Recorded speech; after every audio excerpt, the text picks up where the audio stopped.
So boom, I got a story. This is Bible in a Minute, 1 Samuel 1. This is about a woman named Hannah who basically invented the concept of shooting your shot with God. So Hannah wants a child real bad, but it's just not happening for her. So she goes to the place of worship and has a heart-to-heart with God. Except she's so into it that the priest thinks she's had one too many sips of the holy wine. But after explaining her sorrow, the priest tells her, "Go in peace and may the God of Israel grant your request." Boom! Just like that, Hannah's sadness is turned into the first ever recorded instance of thoughts and prayers actually working out. She has a son. She names him Samuel, which means heard by God. Because what? She was heard by God. So in the end, we see the power of prayer, a little faith, some divine intervention, and a bit of, "Can I speak to your manager?" And that, my friends, is the biblical way to slide into God's DMs. 1 Samuel chapter 2. A woman struggling with infertility finally getting an answer to her prayer. Two evil men being held accountable for their actions, which include sexual assault against women. These are the kind of verses that I bookmark for those hard news days. They are a reminder that God is at work even when we're not quite aware that God is working. Eli has been a leader in the temple, but his sons are not turning out to be worthy of that role. And so someone else must be raised up to take that position. Samuel is born, not just as an answer to his mother's prayer, but as an answer to Israel's prayer to become a prophet. We sometimes live in the in-betweens, the times when what we see is that evil is ruling. But be assured by Hannah's prayer that God is working and that there is a solution on the way. Samuel. I'm here, Eli. Did you call me? No, I did not call you. Go back to bed. Samuel. I'm here, Eli. Did you call me? No, I did not call you. Go back to bed. Samuel. I'm here, Eli. Did you call me? Next time, Samuel, just say, "Here I am, Lord. What do you want?" Samuel. I'm here, Lord. What do you want? To which then God tells Samuel, "Hey, you know Eli, that nice guy who you've been staying at his place for a while? I'm going to deal with his family in not a great way. They're all going to die. Can you tell Eli, please?" Which, poor Samuel, right? But you have God dealing out justice. You have Samuel discovering what it is to hear the voice of the Lord. I think there's resonances in our own lives around how do we know when we're hearing somebody else's voice and how do we know when we're hearing God's voice, and having other people help us know how to listen to God's voice. And even the people who help us learn how to listen to God's voice may in fact be themselves a source of injustice. 1 Samuel chapter 4. In this chapter, the Ark of the Covenant is captured by the Philistines. As we read back in Exodus, the Ark is a golden box with two cherubim on the cover that contains the stone tablets of the Ten Commandments. There are some clues in this chapter that some people understood the Ark to be the place where the actual presence of God dwelled on earth. Verse 4 of this chapter reads that the Lord of hosts is seated or enthroned on the cherubim of the ark. And after the ark is captured, someone declares that the glory of the Lord has departed from Israel, suggesting that because the people have lost the physical ark, they have lost God as well. Can you imagine God dwelling in a single physical place like the Ark of the Covenant? The Bible illustrates a diversity of ways that people have understood God. What do you make of this one? 1 Samuel chapter 5. The Philistines captured the ark, which is a big deal. The Israelites understood the presence of God to be directly connected to the location of the ark. So if your enemy captures the Ark of the Covenant, it's basically meaning the enemies have captured God. So this gets interesting. The Philistines take it to their worship space, and they come the next morning and their idol to Dagon tips over, face down, like it's bowing down. They put it back up. The next day, same thing happens. This apparently is not the best place to keep the ark. So they move it someplace else. That area starts getting filled with tumors in all the people, so no one wants the ark. So they end up sending it back. Do they send it back? These stories are fascinating, but I just love the attention to details and how it shows worship of God, the bowing down, and the God of Israel bringing about health and wholeness, or in this case, the exact opposite with tumors. And so, yeah. Ark of the Covenant, a little bit more than just Indiana Jones and all that good stuff. 1 Samuel chapter 6. What a strange story about the Ark of the Covenant. And you might be thinking to yourself, this is so archaic and so barbaric, and God is so just not godlike. And I just want to ask you, is it any different today when politicians invoke religious language and religious symbolism to get what they want, to drum up support, to get the votes, and hopefully using religious narratives and language and symbolisms to drive fear into the hearts of our enemies and dissenters? Not that much different. What the story is saying is that God will judge those who claim to be followers of Christ and yet not honor God with their words and actions and lives. And God will judge those who are openly disobedient and openly get in the way of God's love and vision for the world. The heart of the story is about God not being controlled by people, that God is not owned by a political faction or religious group or any other persons or groups in the world, that God is God. 1 Samuel chapter 7.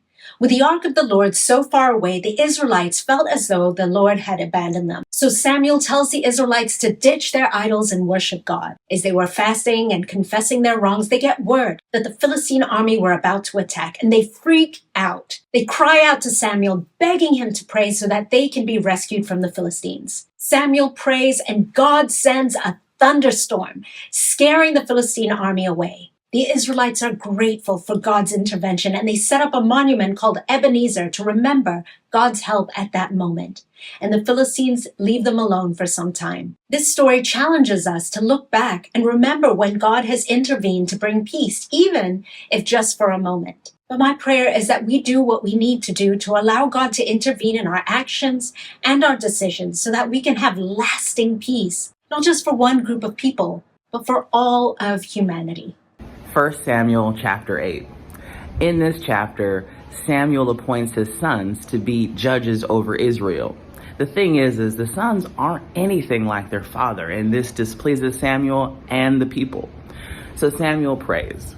God tells Samuel, judge the people like any king would, and put them to work. They've been disobedient to God. Samuel goes back, tells the people what God has said. The people aren't necessarily pleased about the going to work part, but they still want a king. So Samuel prays again, and God says, listen to the people.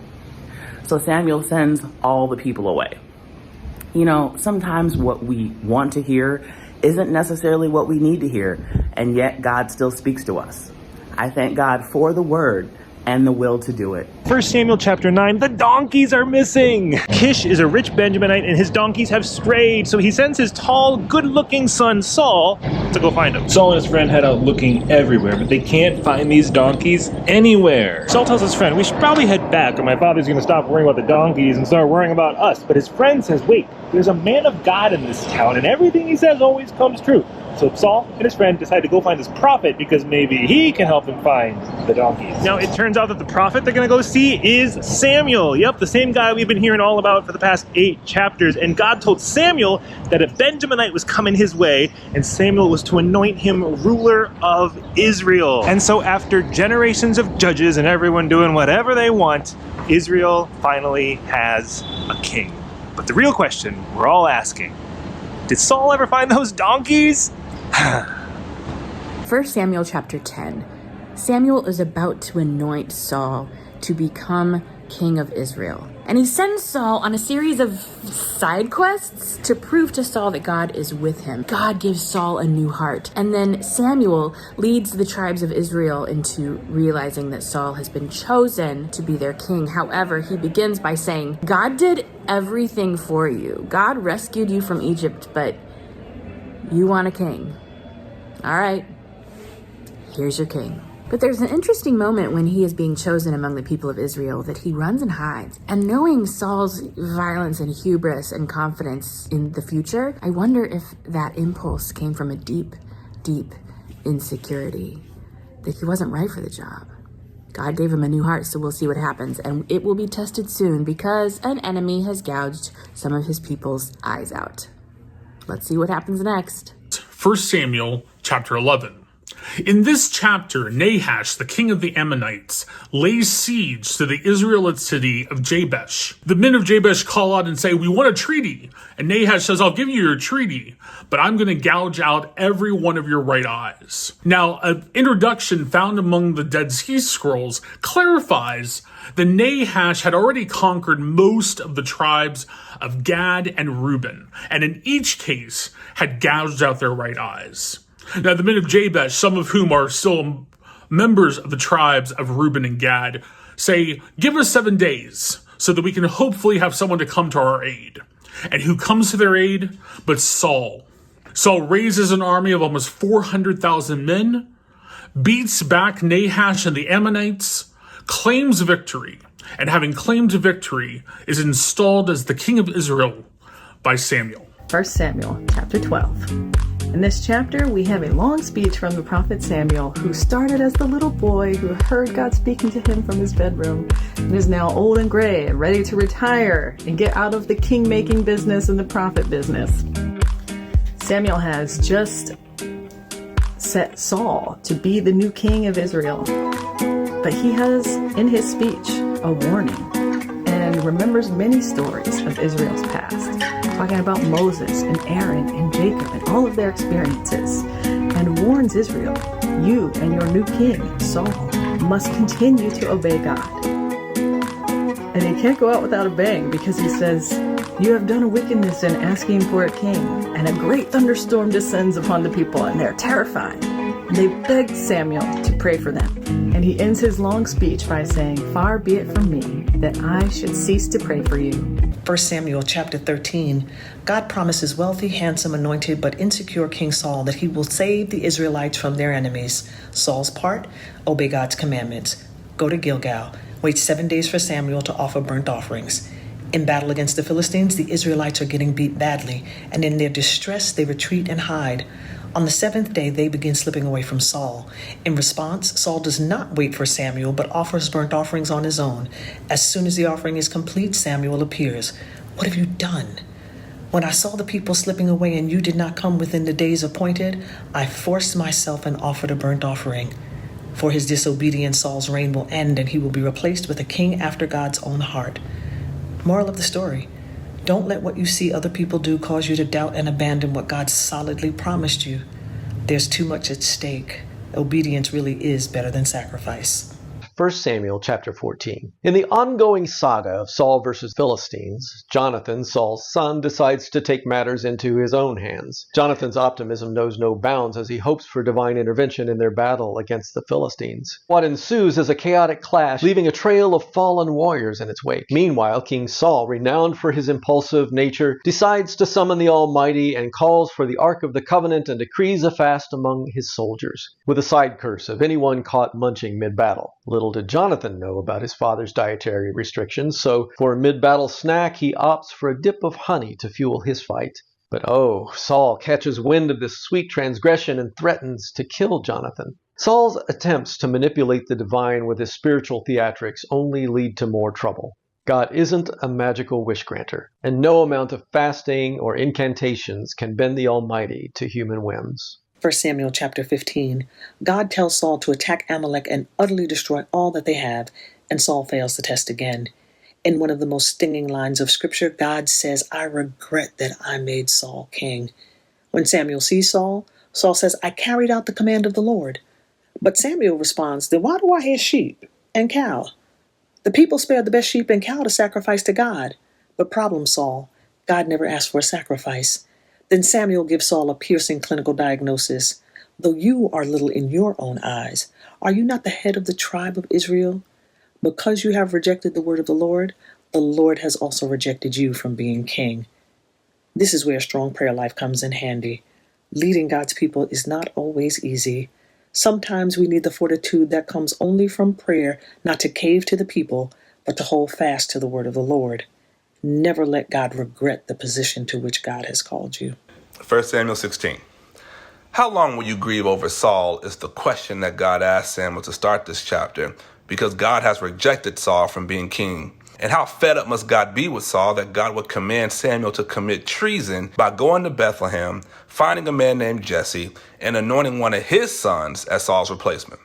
That God tells Samuel that there is a plan to anoint the new king, and how Samuel is to assess him, looking at the heart of a person rather than their appearance. And this is where we are first introduced to David, the most inconspicuous and seemingly unremarkable person to be king. That Samuel anoints David, and just one paragraph later, David, the new king, is employed by the old king, begging the question how we might think to assess who the anointed around us might be. That the very person God may have anointed to bless you, replace you, or both could be in a town down the street or in the room right next to you. 1 Samuel chapter 17, David and Goliath. Only there's a bit more going on in this story than you were probably taught in Sunday school. First, does anyone find it odd that this is one of those classic Sunday school stories? Really? The story of a kid facing off against a bully? Okay, that's not a bad Sunday school story. And then the kid throws a rock at the bully's head and kills him? No, that's not how I'm teaching my boys to handle conflict. Ugh. And second, the rock doesn't actually kill Goliath, it just knocks him off balance and he falls down, and then David runs up and takes Goliath's sword and cuts off his head. Okay, this is totally not a Sunday school story anymore.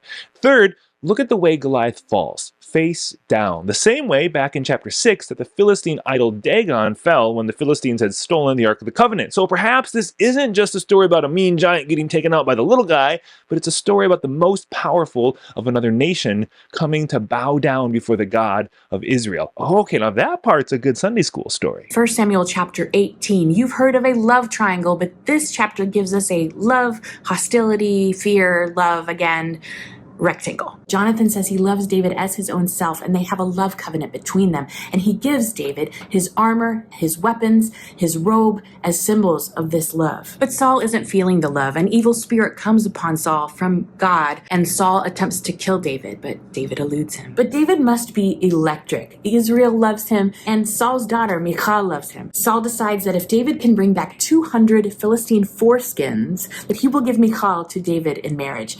And David is successful. Saul is in disarray because God is clearly with David. But what will end up being most powerful in this story? This intense love between Jonathan and David, this love between Michal and David, Michal who was given to him as a prize, this fear and hatred and jealousy that Saul feels towards David. Where will the story end? 1 Samuel chapter 19. Saul was afraid of David and wanted him dead. Saul's son Jonathan delighted in David and told David, "My father plans to murder you." Jonathan spoke well of David, and Daddy Saul swore he would not put David to death. Only Saul had a moment. Overtaken by an evil spirit, he threw a spear at David. David ran away. Saul continued his plan to kill him. Another one of Saul's children chose David over Daddy. This time it was Michal, Saul's daughter and David's wife. When messengers came to check on David, Michal said, "He's sick." She then helped David escape through an open window. Saul sent messengers 3 times to apprehend David, but they all fell into a frenzy. Finally, Saul decided to take charge, but when he arrived, he also fell into a frenzy, stripped off all his clothes, and lay naked all day and all night. I guess David had this effect on this family, making them all do wacky things. 1 Samuel chapter 20. This chapter is like an HBO drama jammed into a little over 1,000 words. See, David is destined to become king, but that plan doesn't exactly suit the current king, Saul. Saul is not unlike Gollum from Lord of the Rings, who's become a real two-faced king, showing the best of himself to his family and kingdom while secretly plotting to have David killed. Fortunately for David, Solemn, has a son named Jonathan, who is very fond of David. Quite fond. When David calls upon Jonathan and informs him of Solemn's plot, Jonathan denies it, even though they've already sort of tried it before, but details. The two come up with a plan to lure out the truth from Solemn by having David not show up at what may very well have become his Last Supper. Jonathan then comes pretty doggone close to losing his own life for colluding with David against a very angry Solemn. Jonathan goes to tell David the news, and they have a tearful goodbye with lots of weeping and kisses. Like, all I'm saying, you throw some suits on him, this is a great season of Succession, or maybe Better Call Saul? Better Call Solemn. Nailed it. 1 Samuel chapter 21. David is still on the run from King Saul. David and his men stop at Nob, where Ahimelech, the priest, gives them some bread to eat and a new sword. But not just any bread and sword. This is the holy bread. You're not supposed to give that stuff away. And it's Goliath's sword, which technically, according to Harry Potter wand rules, belongs to David, since, David disarmed Goliath in that whole infamous showdown. And while they're with the priest, an Edomite named Doug sees it all happening, which is not good, because Doug works for King Saul. Dun, dun, dun. Seriously, there is so much drama and tension in these stories. Saul just needs to stop throwing spears, and David needs to stop running, and they just need to work this out. But when has resolving conflict between people ever been that easy? 1 Samuel 22. Of course, Saul is still pursuing David. David finds himself in a cave called Adullam, and with his brothers and his father and all the people find out that he's there, they come there and try to see what he can do to help relieve their debt and their distress. He becomes the captain of all the people. David leaves there and goes to Moab. He says to the king of Moab, look, Saul's after me. Can you take care of my mama and my daddy? Because I don't know what's going to happen. So the parents stay there. Now Saul hears that David has relocated. He's sitting under a tree, plotting murder and thinking about how to get him. Complains to the Benjamites, don't you know this David is not to be trusted? But who speaks up? Abimelech. Hey, there's nobody more faithful than David. There's nobody more faithful than David. Well, Doug the Edomite is happy to be convinced by Saul to do the killing, so he does. He kills all the priests in the land of Nob because he thinks the priests are on the side of David. All the priests except for one. A son named Abiathar escapes and runs after David and says, they're coming for you. David says, you better stay here with me because they're going to get both of us. 1 Samuel chapter 23. I can't read this chapter without revisiting memories from my childhood of neighborhood games of hide and seek, frantically searching for the absolute best place to keep myself safe from the searching eyes of the one deemed it, and thinking that I found the perfect hiding spot until I realized that I'm at risk of being found. So I shift places and hope for the best. Now, of course, David's not playing hide and seek. Saul isn't wishing to simply tag David. No, these circumstances will determine life or death. Yet in this chapter, David continues to evade Saul, consulting with the Lord and making determinations of next moves accordingly. How often are we relying on God's input when determining our next moves? Or how are we navigating the things that we're not yet ready to face?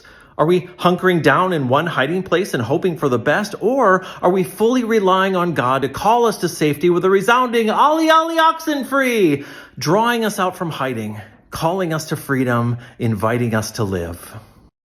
1 Samuel 24. King Saul has been hunting down David because David is a threat to his throne. King Saul, along with his 3,000 men, stop at a cave, and King Saul says, hey, I actually need to go in there alone because he needs to poop. So he goes inside, tries to take care of his business, and lo and behold, David and his men are hiding in the back of the cave. David has the opportunity to kill Saul, but he doesn't. And then King Saul becomes aware of his presence. David tells him what has just happened, or actually didn't happen. And King Saul acknowledges something that's been acknowledged by a lot of other people in 1 Samuel, that David will one day be king. This story is pro-David propaganda. It gives justification for David dethroning King Saul, even though King Saul was initially anointed by God. And David is, of course, deeply problematic. But I'd like to reclaim this story as propaganda for something else, and that's the disruption of the cycle of violence for those in power. 1 Samuel chapter 25. In the last chapter, David spares Saul's life. In the next chapter, David spares Saul's life. But in this chapter, David gets another wife, bringing his total up to 3. So, biblical marriage, anybody? Okay, back to this chapter. David and his gang are passing by Nabal's house, and David is really proud about how he and his men didn't hurt any of Nabal's shepherds, and so David and his men think that they deserve a feast. David's men, not the shepherds. Now, Nabal doesn't know this David character and sends the food to the shepherds. David naturally tells his men to strap on their swords, and 400 of them go to meet this foolish Nabal. But Nabal's clever wife, Abigail, intervenes and brings the food to David and his men, so David calms down. David gets his feast, Nabal doesn't get killed. In fact, the chapter says that Nabal was having his own party at his house and was so drunk, and Abigail didn't tell him about all this until the next morning, which I guess wasn't the best news because his heart died within him, and 10 days later, Nabal is dead. So naturally, David sends someone back to woo Abigail and make her his wife. Gotta love it when the Bible describes marriage that way. That's it. Now back to not killing Saul. 1 Samuel 26. Here it is that David has taken his friend and they have found Saul. Saul is in his tent, he is sleeping, and his friend says, David, I can kill Saul. David pushes his friend back and he says, we shall not kill the Lord's anointed. This struck me because you finally have him, David. You found him. You can kill him. You can now finally be king. And David responds with what I like to call a Christian response. David does not kill Saul, even though he has the opportunity to. This reminds me of what we're seeing today as we are protesting for ceasefires and human rights, that we should still see the anointing of God, God's presence on each and every one that we encounter, no matter whose sides they are on. 1 Samuel 27. David is shady. Fleeing from King Saul, David decides to take refuge with the enemy, the Philistines. He managed to convince their king, King Achish, to give him the entire territory of Ziklag for him and his army and all their households. But now check this out. Even after securing a safe place to stay, you will not believe what this guy does. David goes on to pretend to raid Israelite territories while actually attacking other neighboring non-Israelite tribes. He flat out lies to King Achish, and I guess it works because Achish believes that David has truly become a traitor to Israel. I gotta say, I get that David needed to form an alliance with the enemy for the sake of survival, but to go so far as to completely massacre entire communities of people? That is not okay. 1 Samuel chapter 28. Okay, the first two verses of this chapter are about David become the bodyguard for life for the Philistines. More on that later on in the story. In this chapter, Saul is worried about the Philistine army, and rightfully so, because we know that David has just formed forces with them. Saul is worried, and so he calls up the medium of Endor, not that Endor, a medium of which leads him in a seance to call up the ghost of Samuel, who shows up and says, "What do you want from me?" Saul says, "Hey, the Lord has turned away from me. I need help." And Samuel says, "Literally, I told you this would happen. So you and your sons will die tomorrow in battle and be with me tomorrow." Now Saul has hit rock bottom, out of favor with God, and goes behind enemy lines to do the thing he literally was telling people not to do, to try and get a hold of God through other means out of his fear. Like Saul and David back then, we too live in uncertain times, faced with different threats, different than theirs, but no less deadly. But we can all learn that faith rooted in fear will fail us, but a faith rooted in trust of God will save us and those around us. So today, let's live out our faith and our trust. 1 Samuel 29. In this chapter, David is fleeing from the murderous King Saul and finds himself gathered with the Philistines at Aphek, preparing to go to war with the Israelites. The Philistine commanders notice one of their leaders, Achish, with David and his Israelite men, following all of the Philistines. So they ask Achish, "What are these Hebrews doing here?" "Oh, that's David. He's cool. He defected. He's with me." To this day, never have I ever found no fault with him. But the commanders let Achish know, this is not okay. Send him back. They were concerned that David would betray them from the inside to reconcile with Saul. So Achish pulled David aside and said something like, "Even though you're good with me, the Lords do not approve, so you gotta go." David was offended and asked, "What did I do?" Achish basically told him, "Don't take it personal. I know you've done well by me. Leave as soon as you have light." So David left. Sometimes God excuses us from a battle to preserve us for a greater purpose. 1 Samuel chapter 30. Is David a socialist? The Amalekites just raided Ziklag, which just happens to be where all the wives and kids of David and his men were staying, and so now David and his crew are after the Amalekites, not to be confused with the Go-Flyakites. David has 600 men. They cross the river, 200 stay behind to keep an eye on all their stuff, and because they're tired, and 400 keep going. They catch the Amalekites, rescue their wives and children, and kill everyone, except for 400 young men who escape on camels, and they take all their stuff. Now, when they get back to the river, the 400 men who completed the mission don't really want to share with the 200 who stayed behind, but David steps in and says that everyone gets the same amount, whether you go into the battle or stay behind with the baggage. Reminds me of that parable Jesus told about the workers who get hired last but still get paid the full day's wage. Or the book of Acts where everyone shares what they have with anyone in need. Wait a minute, does this mean that sharing what we have to make sure everyone has what they need is biblical? Someone better call Fox News and tell them to read their Bible. 1 Samuel 31. Saul dies, and he was a complicated leader. Rather than being killed by the Philistines, he falls on his sword. The one who stood head and shoulders above everyone else dies. And he had so much promise. But I don't think Saul ever realized that. I don't think he realized that he stands for something above himself. According to Hebrew Bible scholar Gerhard von Rad, God's leaders need to be above the personal. In Hebrew Bible, kings stand between the human realm and the divine realm, and that is a hot spot. So Saul falls, and he falls dreadfully. Nonetheless, he still deserves honor. Loyal men travel through treacherous land to claim the royal bodies. They remembered his rescue from 1 Samuel 11, and they fasted. What will people say of our leadership even when it is complicated?